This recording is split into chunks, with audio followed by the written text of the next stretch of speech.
Hello tout le monde, bienvenue dans cette nouvelle vidéo.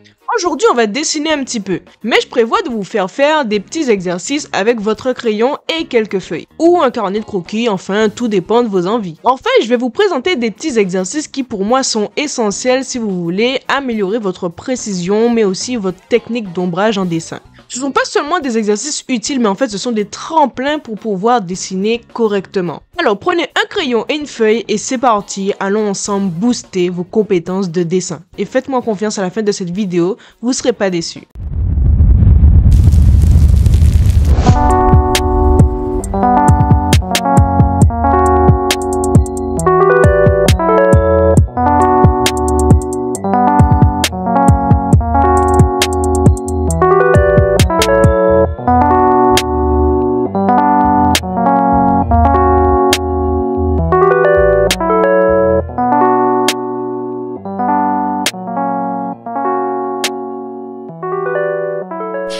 Je vous l'ai dit, je vais vous apprendre à maîtriser votre crayon, votre coup de crayon. Car on tient un crayon depuis qu'on est enfant ou même bébé même, mais on ne sait pas l'utiliser correctement ou bien faire des gestes qui sont adéquats. Et le premier exercice pour pouvoir améliorer ça, ce sont les traits. Ouais, je sais ce que vous allez me dire, oui, bon, je sais dessiner un trait. Ouais, c'est ça. Eh bien, figurez-vous que même moi, je pensais que je savais dessiner des traits. Mais est-ce que vous êtes capable de dessiner des traits droits 10 fois d'affilée?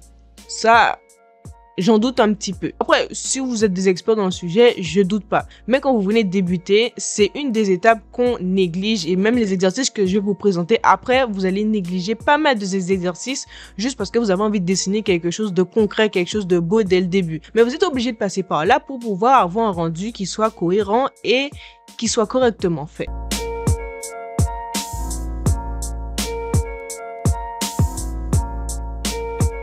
Donc c'est parti, on va apprendre à dessiner des traits ensemble. Alors pour dessiner des traits, on ne va pas tricher, on ne va pas utiliser la règle ou un autre crayon ou bien quelque chose de plus que le crayon qu'on a dans nos mains et notre main évidemment. Pour avoir une bonne technique de traçage de traits, il faut que vous compreniez en fait que tout part de l'épaule. Quand on a l'habitude de dessiner, on utilise très souvent le poignet alors que le poignet n'est pas forcément fait pour ça. Il faut que vous compreniez que si vous voulez que votre trait soit droit et le plus longtemps possible, c'est votre épaule qui va faire le mouvement. Effectivement, quand je trace un trait, je trace pas en utilisant mon poignet. Sinon, là, je vais commencer à dessiner une courbe. Donc, je vais vraiment bouger mon épaule et garder ma main la plus droite possible. Elle n'est pas obligée d'être rigide, mais de rester le plus droit possible. Et ce que je vous conseille de faire, c'est de faire des traits de différentes tailles, de différentes longueurs, voilà, courtes, moyennes, puis de différents sens aussi, peut-être à l'horizontale, verticale, oblique, mais vous pouvez partir de droite vers la gauche ou de la gauche vers la droite aussi, ça va vous permettre d'avoir votre coup de crayon, mais de différentes façons. Un autre exercice que je propose de faire aussi, c'est de partir d'un point A à un point B et de faire un trait qui va de ce point à ce point-là. En gros, vous tracez deux petites croix ici, et puis vous essayez de rejoindre les deux sans, bien sûr, dépasser. Le but, c'est vraiment d'arriver sur l'autre point et pas à côté. Et plus vous allez faire ça, et plus vous allez améliorer votre trait. Le but, c'est quand même que le résultat soit assez fluide et tout, donc faites-le franchement et ça sert à rien de prendre une minute pour faire un petit trait de 2 cm. Vraiment, essayez d'aller franchement, quoi. Maintenant, on a fini les traits, on va passer aux courbes.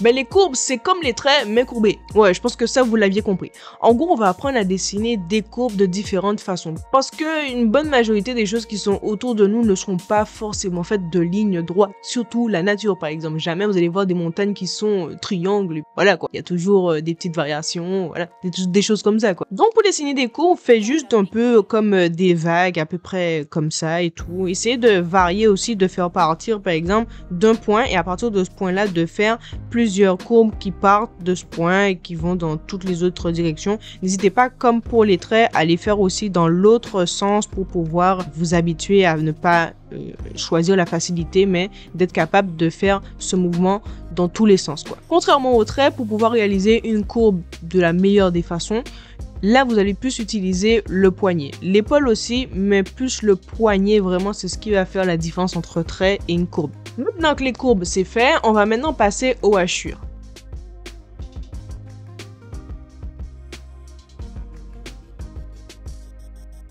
Les hachures, je pense que vous avez déjà vu pas mal de dessins où la technique qui est utilisée, ce sont les hachures, que ce soit au stylo, au crayon ou bien n'importe quelle technique.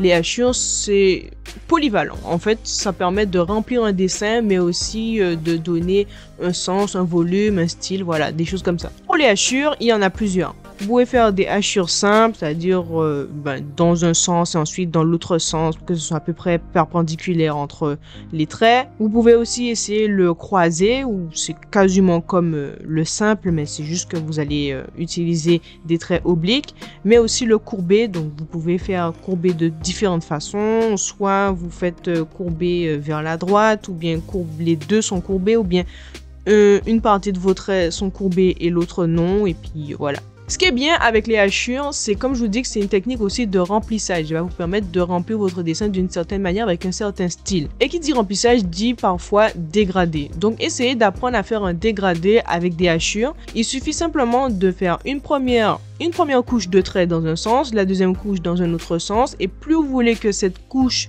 de traits soit foncée, plus vous allez devoir mettre des couches dans l'autre sens que le précédent. Un autre exercice, c'est la pression.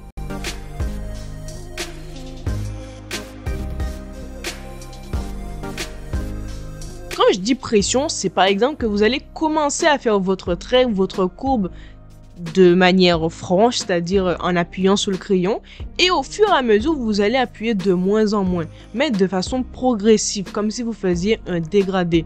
Pas d'un coup, puisque sinon, c'est trop simple. Il suffit juste d'arrêter de dessiner et puis le trait disparaît. Vraiment, le but, c'est de vous apprendre à maîtriser votre force, la pression que vous mettez sur le crayon, justement. Essayez de le faire avec les hachures, essayez de le faire avec les courbes ou avec les traits simples. Faites tous les exercices que vous avez vus précédemment en variant la pression. Exercice suivant, les cercles et ellipses.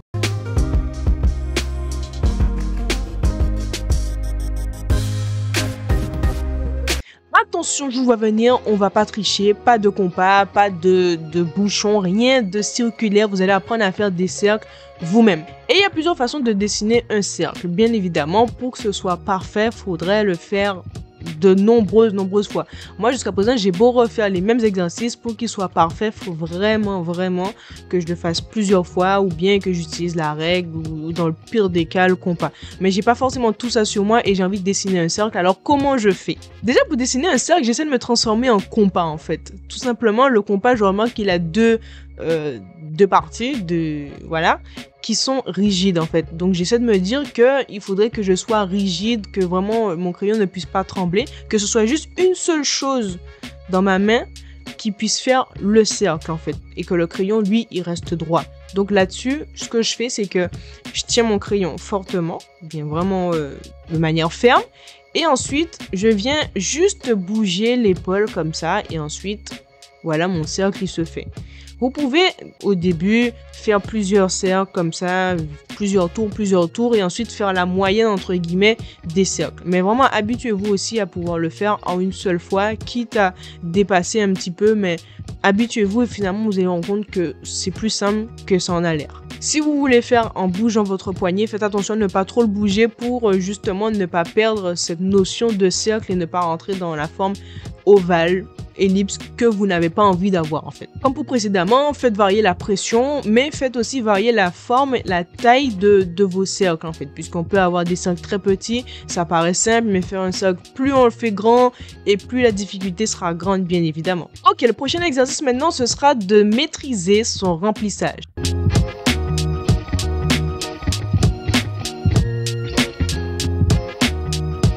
Quand je dis maîtriser son remplissage, je parle de remplissage uniforme. Parce qu'on sait colorier, enfin, on pense qu'on sait colorier, mais en fait, non. Il faut déjà savoir si on est capable de remplir un dessin ou de remplir une forme ou une partie d'un dessin de manière uniforme sans qu'il n'y ait pas un endroit qui ait plus de crayon qu'un autre. Donc, un petit exercice pratique pour pouvoir le faire, c'est dessiner une forme particulière, que ce soit un triangle, un carré, un cercle, et essayer de remplir en faisant attention à la pression que vous allez mettre sous votre crayon. Et c'est là, du coup, que l'exercice sous la pression qu'on a vu précédemment va trouver tout son sens. Donc je vais essayer de remplir délicatement mais sûrement aussi ma forme et j'essaie vraiment de jouer sous la pression pour avoir quelque chose d'uniforme à la fin. Et c'est valable que ce soit pour un crayon tendre ou un crayon dur. Autrement dit, un crayon qui est clair d'un crayon qui est foncé. Maintenant, voyons ensemble les dégradés.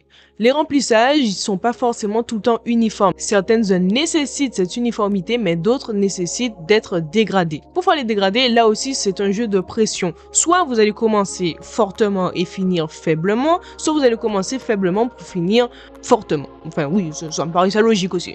Là-dessus aussi, maîtriser la pression, mais aussi l'uniformité dans un dégradé. C'est bizarre, hein, dit comme ça, mais oui, on peut avoir un dégradé qui commence très fort, ensuite qui commence à s'éclaircir, mais avant même que ça se finisse de s'éclaircir, on revient un petit peu plus foncé. Enfin, non, c'est de l'un à l'autre. On ne peut pas avoir des variations en cours de dégradé comme ça. Entraînez-vous aussi à faire un dégradé circulaire, c'est-à-dire que vous faites un cercle, et sur les bords du cercle, vous partez du foncé, et vers le centre, les zones seront plus claires. Et inversement aussi. Voilà, ces quelques exercices pour moi sont essentiels et incontournables en dessin. Bien sûr, il y a plein d'autres exercices que nous verrons par la suite, mais pour moi, c'est le b.a.-ba. Maîtriser ceci, c'est avoir une bonne base de dessin et aussi un bon coup de crayon qui va vous permettre d'élargir vos compétences en termes de dessin et de vous rendre aussi la vie plus simple, parce que des fois, des choses simples comme ça font la différence entre un dessin qui est bien fait d'un dessin qui est mal fait. Et là, je parle pas du coup de la beauté du dessin, la taille du dessin, je parle vraiment d'un dessin simple, d'un coloriage qui est bien fait, d'un coloriage d'un enfant de CP par exemple. Je pense que vous avez compris ce que je veux dire. Enfin bref, j'espère que cette vidéo vous a plu. Si c'est le cas, n'hésitez pas à vous abonner et on se rejoint pour la prochaine vidéo où on va encore dessiner un petit peu, en tout cas, apprendre de nouvelles choses. Sur ce, je vous dis à la prochaine et n'oubliez pas, le dessin c'est la base de tout.